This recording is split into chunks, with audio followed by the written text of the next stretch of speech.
bertauhid itu ada sekian logika.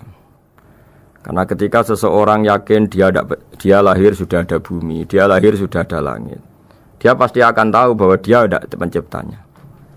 Sehingga paling mudah mensifati Allah atau mensifati Tuhan adalah Bismi Rabbikal ladzi khalaq. Jadi Rasulullah SAW menjelaskan logika bertauhid itu dengan sekian variasi, dengan sekian logika. Dulu orang-orang kafir Mekah, karena mereka penyembah berhala, penyembah Tuhan-Tuhan yang banyak, itu memprotes. Mereka memanggil tentu masih Muhammad, belum ya Rasulullah. Muhammad, kamu mengajak ke Tuhan berapa? Rasulullah menjawab, ke Tuhan yang satu. Lalu mereka bertanya, Muhammad, urusan kita ini banyak, problem kita banyak. Tuhan banyak saja tidak bisa menyelesaikan, apalagi satu Tuhan. Ini yang diceritakan dalam sebagian ayat disebut aja'alal alihata ilaha wahida inna hadza lasyai'un ujab. Bagaimana mungkin Tuhan itu satu? Harusnya Tuhan itu banyak karena urusan kita banyak. Lalu Rasulullah dengan bimbingan Tuhan, bimbingan Allah mendatangi mereka, kemudian Nabi menjelaskan Tuhan itu adalah ketua kalian, Tuhan itu adalah pimpinan kalian. Bagaimana kalau Anda jadi pembantu kemudian punya majikan banyak, punya penguasa banyak, punya tuan banyak. Kemudian semua tuan-tuan Anda ini memerintahkan Anda dengan perintah yang beda-beda. Apa kalian mau punya majikan atau pimpinan yang banyak? Mereka menjawab tidak, Muhammad. Terus mereka akhirnya sadar bahwa problem Tuhan banyak itu tentu lebih sulit, lebih problem. Karena nanti perintahnya beda-beda, keinginannya beda-beda. Mereka akhirnya tersadarkan bahwa sebaiknya atau seharusnya memang Tuhan itu satu. Kemudian Nabi kedua juga menjelaskan logika kompetisi. Kata Nabi yang karena bimbingan Allah diberi satu pengertian. Andai kan Tuhan itu dua atau tiga, kemudian berebut dalam tahta aras atau tahta yang di alam raya ini, sebagaimana lazimnya para penguasa, maka pasti ada yang menang, ada yang kalah. Dan yang kalah tentu gak layak sebagai Tuhan. Ini yang disebut wala ala ba'duhum ala ba'd. Tentu kalau Tuhan itu banyak, mereka akan berkompetisi, akan bertarung. Dan pasti pemenangnya ya satu, karena memang layak jadi Tuhan tetap satu. Sadarlah bahwa orang-orang kafir Quraisy, orang-orang kafir saat itu sadar pentingnya bertauhid. Ketiga, Nabi juga menjelaskan tauhid secara ilmu logika.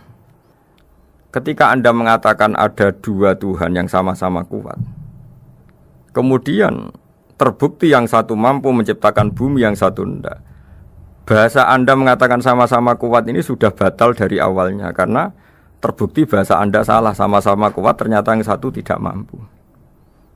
Sehingga dalam pikiran orang-orang ahli tauhid mengatakan membayangkan Tuhan saja itu enggak kebayang, karena turunan kata ini pasti selalu salah. Karena tadi misalnya dikatakan andai kan ada dua Tuhan, kemudian yang satu mampu menciptakan bumi, yang satu tidak. Padahal Anda tadi bilang sama-sama kuat, ternyata terbukti yang satu tidak kuat. Berarti kata Anda sama-sama kuat ini salah. Ini pula yang diajarkan Rasulullah lewat bimbingan Allah, lewat wahyunya yang disebut Lau kana fihi ma alihatun illallahu la fasadata.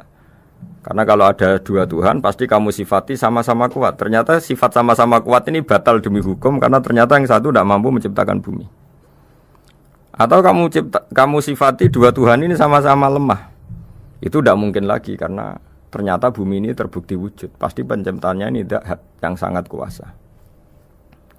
Logika keempat supaya kita iman dan tambah kuat imannya adalah logika yang mudah dicerna oleh kebanyakan orang atau yang bisa diindra. Begini misalnya dalam sebuah ayat di surat Al-Kahfi, kemudian di awal surat Al-Ahqaf, kemudian di sebagian surat At-Tur, ada penjelasan begini. Ketika Rasulullah mengajak manusia menyembah Allah, kemudian orang-orang kafir tanya, lalu Tuhan kamu siapa Muhammad? Tuhan saya adalah Allah menciptakan langit bumi. Terus mereka berandai-andai, ada Lata, ada Uzza, ada Manat, ada Hubal. Itu Tuhan-Tuhan kami. Terus Rasulullah bertanya, apakah Tuhan-Tuhan yang kamu sembah itu memberi kontribusi saat langit dan bumi diciptakan? Mereka menjawab, tidak Muhammad, itu Tuhan-Tuhan yang kami bikin. Begitu juga asumsi tentang Tuhan-Tuhan yang lain. Apakah Isa ikut menciptakan bumi atau menciptakan langit? Tentu jawabannya tidak. Karena Isa lahir di bumi, orang tahu tanggal lahirnya, tahu tahunnya, dan sebelum ada Isa juga sudah ada bumi. Sehingga untuk menetapkan tauhid, berkali-kali Quran tanya, Amman khalaqas samawati wal ardu. Siapa sih yang menciptakan langit bumi? Siapa sih yang menurunkan air dari langit? Siapa yang mengatur ini, itu, ini, itu? Akhirnya mereka menjawab, itu semua Allah Muhammad. Logika kelima adalah logika orang awam. Awam sekali. Suatu saat ada perdebatan antara Abul Hasan al-Asy'ari. Abul Hasan al-Asy'ari ini tokoh ahli sunnah paling populer dalam ilmu logika. Dia mengatakan orang menemukan Tuhan itu harus lewat logika yang cermat. Tidak boleh taklid, hanya ikut-ikutan. Dia harus menemukan satu argumentasi bahwa Tuhan atau pencipta langit itu ada. Kemudian ada satu problem di mana orang-orang kampung atau orang-orang yang lugu atau orang-orang awam itu tidak bisa ilmu logika, ilmu mantek kalau dalam bahasa pesantren. Kata Abu Mansur, kata Abul Hasan al-Asy'ari, itu masih mungkin. Walhasil para ulama ini meneliti ke orang-orang yang lugu, yang di kampung, yang petani, yang lugu sekali. Apa yang mereka temukan? Ternyata mereka punya cara logikanya sendiri untuk menemukan Tuhan, Sang Pencipta. Pernah suatu saat ada seorang petani lugu, biasa menggembala unta, ditanya, Bima araf tarubak, lalu kamu yang petani ini yang hanya ngurusi sawah, ngurusi ladang, dengan cara apa kamu tahu kalau Tuhan itu ada? Si petani tadi marah besar dan dia mengatakan, Al-ba'ratu tadullu alal ba'ir wa asharul aqdam yadullu alal masir. Kata petani tadi, yang namanya ada kotoran unta, pasti ada untanya. Yang namanya ada jejak kaki, pasti ada yang barusan lewat.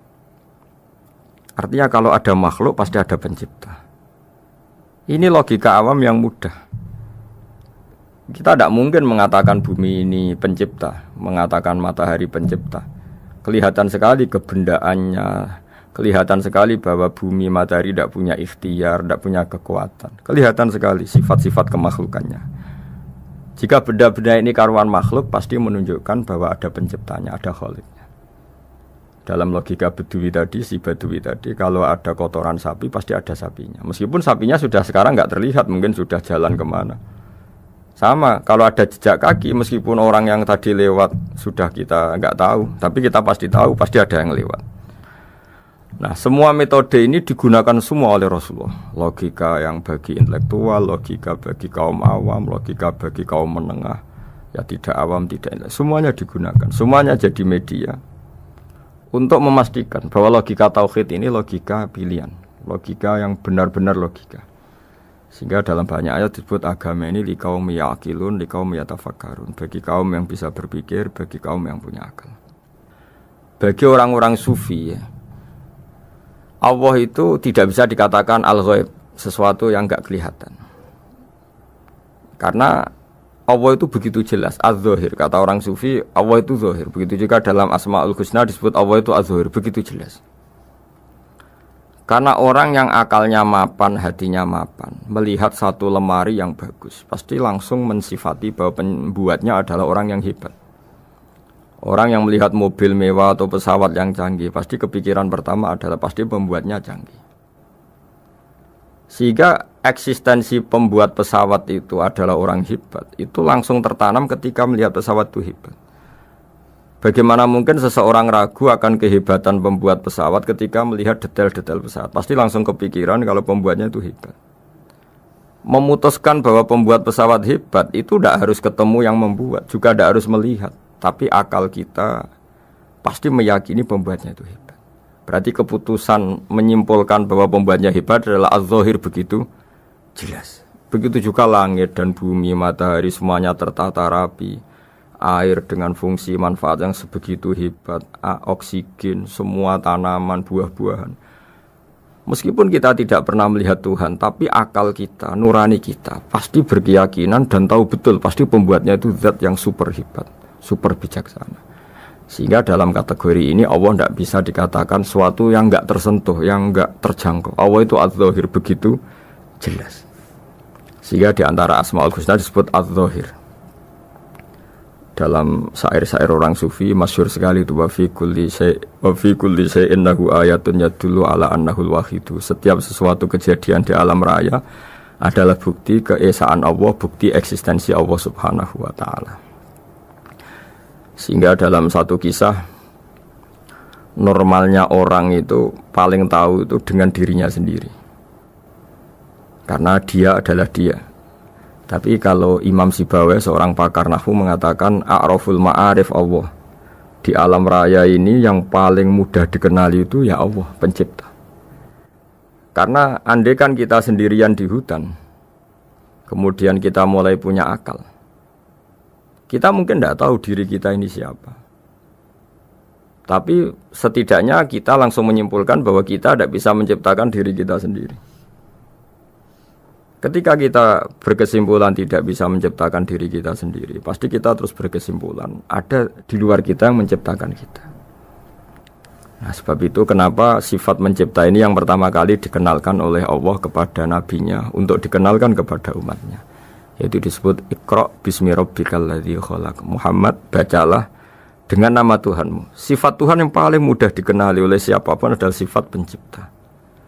Karena ketika seseorang yakin dia lahir sudah ada bumi, dia lahir sudah ada langit, dia pasti akan tahu bahwa dia ada penciptanya.